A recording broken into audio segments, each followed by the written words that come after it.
Fala pessoas, bem-vindos ao canal Cura da Síndrome do Pânico. Vou mudar o nome do canal, tá? Para Monte Colina, a Teoria da Felicidade, que vai ser o nome do meu livro, para poder dar aquela promovida no meu livro, mas os assuntos continuarão os mesmos. Então eu vou avisar vocês já, para vocês ficarem cientes. Vai continuar tudo a mesma coisa, mas o nome do canal eu vou mudar para vocês já se habituarem aí com o meu livro. Um livro bacana, muito legal, muito interessante. Se você é novo por aqui, clica em sobre, leia todas as informações antes de ver os vídeos do canal. Se inscreva aí para receber mais vídeos no momento em que eu enviar. Para isso tem que se inscrever e clicar nesse sininho aqui, por favor. Vídeo de hoje nós vamos falar de quê? Nós vamos falar da ansiedade do ansioso. Vamos falar sobre isso então, um pouco da ansiedade do ansioso. Que tem gente que acha que ansiedade e ansiedade do ansioso são coisas iguais, mas não são mesmo. Eu vou falar isso aqui para vocês, vou explicar aqui algumas coisas bem interessantes para diferenciar. A ansiedade do ansioso não é a ansiedade de uma pessoa que tem tipo fobias específicas, né? Tipo você vê uma cobra, aí você sente aquela ansiedade, aquele medo, mas não é a ansiedade do ansioso. E eu vou explicar isso aqui para vocês em alguns tópicos específicos.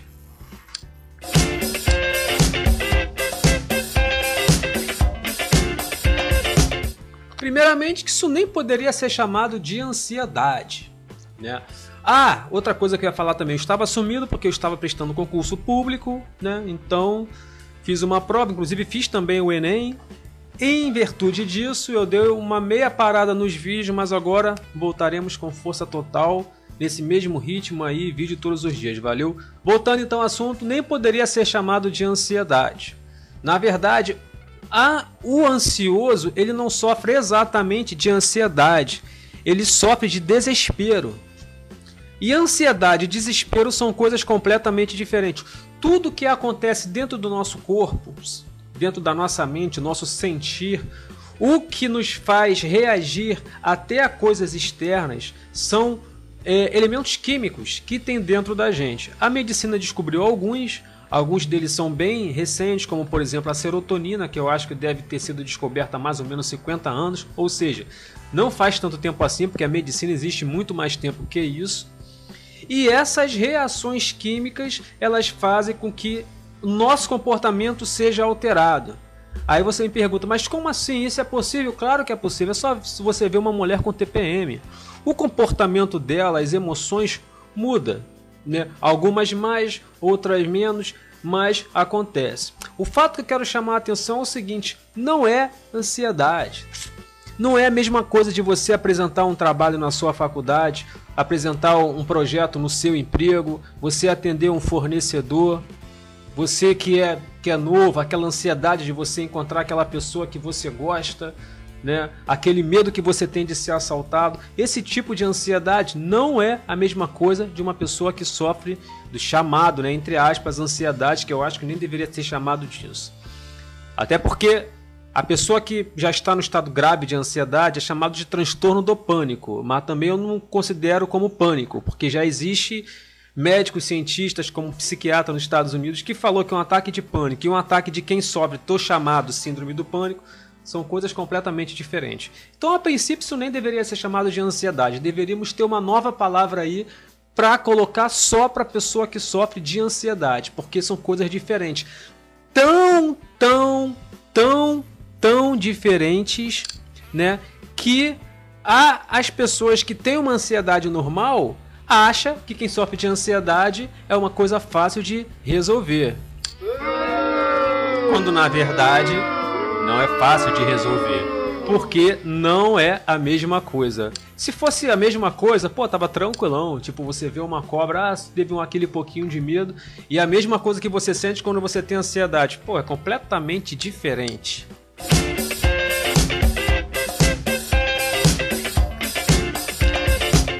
Uma coisa que eu passei, que eu acredito que seja isso, é a perda do hormônio chamado oxitocina. Não sei se eu escrevi isso aqui certo. mas é aquele hormônio que faz com que a gente tenha afinidade com as pessoas. Quando você está no momento de ansiedade, né, uma ansiedade já patológica, que vem aqueles pensamentos e você entra em colapso, é quase que se você tivesse tomado um Plasil, né, e tiver uma reação extrapiramidal, é quase a mesma coisa. Parece, pelo que eu entendo mais ou menos, que você perde esse hormônio chamado oxitocina, porque as pessoas que estão ao seu redor, elas, no seu entender, elas ficam completamente estranhas. E se isso for no grau muito aprofundado, isso vira uma despersonalização. Existem vários graus de despersonalização, né? Uns mais leves e outros maiores. Por isso que a pessoa, quando ela está com uma pessoa que ela tem uma afinidade maior, tem um sentimento maior por aquela pessoa, esse sentimento de ansiedade, ele parece que ele se afasta. Por isso que tem pessoas que fazem muito bem as coisas quando está com alguma pessoa conhecida. Só que tem determinadas intensidades dessa despersonalização que até quando a pessoa está com uma pessoa que ela confia, né, que tem lá, tá jorrando nas correntes sanguíneas oxitocina, que vai fazer com que ela tenha afinidade por aquela pessoa, se reduza. E isso faz com que a pessoa tenha total estranhamento das pessoas à sua volta, mesmo que elas sejam pessoas conhecidas. Por isso que eu digo que a ansiedade do ansioso não tem a ver com a ansiedade de uma pessoa relativamente normal. Uau, uau, uau.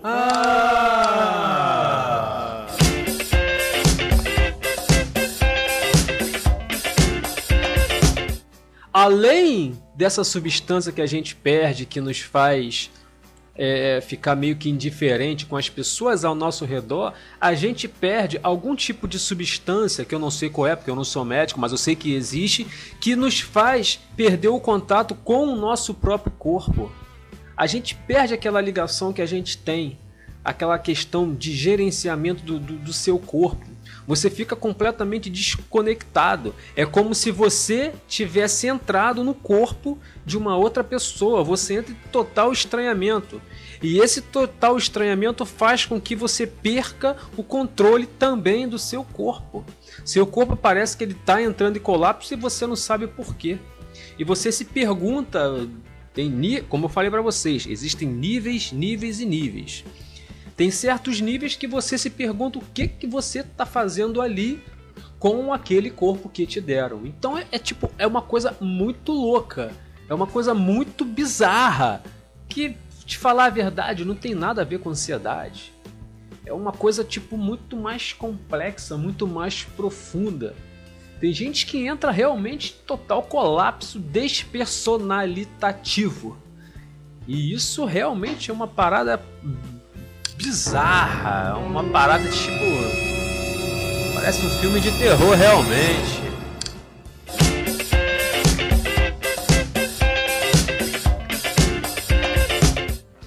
Vou falar agora a minha experiência com vocês, né? Que eu já sofri disso. Hoje em dia raramente eu tenho algo parecido, mas uma coisa que faz você ter uma diminuição desses sintomas é a forma como você vê. A forma como você vê e como você enxerga influencia na resposta do seu corpo. Eu lembro que eu estava um dia na faculdade fazendo uma prova e eu comecei a ficar ansioso. Aí veio aqueles pensamentos, né? Caraca, vou morrer. Se eu começar a passar mal, para onde que eu vou? Para quem eu vou chamar? Será que a enfermaria está aberta essa hora? E você começa a fazer cálculos e mais cálculos. Caraca, se eu não conseguir dirigir, quem eu vou pedir carona? E seu cérebro vai trabalhando, né? Nesse dia em específico, eu vou falar pra vocês, eu comecei a rir. E eu comecei a rir, eu comecei a pensar, caraca, isso é muito louco, cara. Como é que uma pessoa pode ficar assim?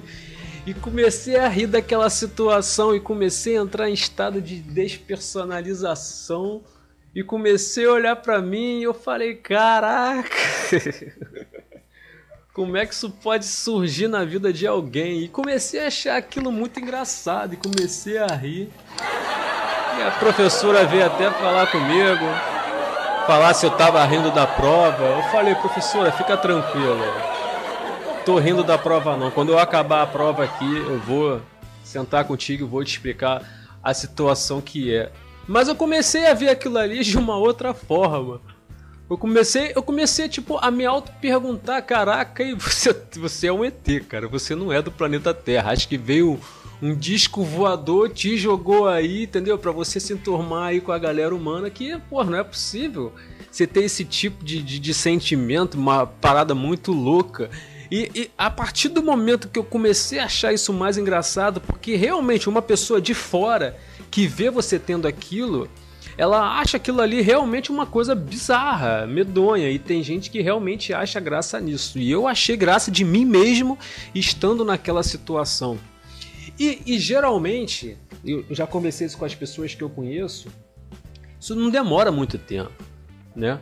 É aquele baque, né? Que, tipo, você parece que é sequestrado por extraterrestres, mas depois você volta à realidade. Assim como também o próprio ataque de pânico, né? Você tem aquele ataque... Depois de 15 minutos você tá tranquilão, não sabe nem porque ter aquilo. Então, realmente é uma coisa bizarra. A forma como você vê e como você enxerga, né? Se você conseguir, por mais que isso seja difícil, ter um pouco de humor, ou você mesclar outros tipos de sentimentos, bons ou ruins, não importa, raiva, rancor, desespero, raiva também é bom, adoro a raiva, que a raiva transforma, não o ódio, né? Mas quando você tem raiva de alguma coisa, a sua vontade de mudar aquela situação é maior. Isso faz com que esse sentimento ele dê uma decrescida.